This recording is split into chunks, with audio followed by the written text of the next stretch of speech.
Уште една сообраќајна незгода во Кочани во која потешко повреден е мотоциклист. Според информациите од полицијата, вчера на крстосницата на улицата Димитар Влахов и Белкамен во Кочани се судриле патничко возило Opel Insignia со италијански регистарски таблички и мотоцикл Suzuki со бугарски национални ознаки.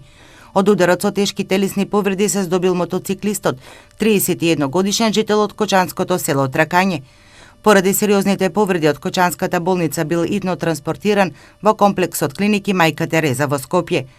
Годинава во Кочанско се регистрирани најмногу сообраќајни несреќи со повредени мотоциклисти. Негативниот тренд со склучени и повредени сообраќајки со мотори продолжува, надлежните потсетија. Секторот за внатрешни работи Штип апелира до сите возачи на мотоцикли да бидат внимателни и одговорни во сообраќајот, да внимаваат на правилата за ограничување на брзината и да користат кациги и останата заштитна опрема.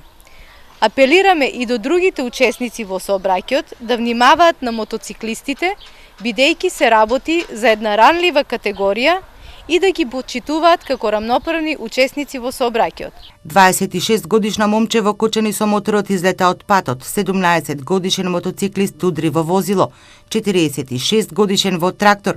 СВР Штип годинава регистрира една сообраќајка со смртни последици и најмалку 20 повредени моторџи во сообраќајни незгоди на патиштата во источниот дел од земјава.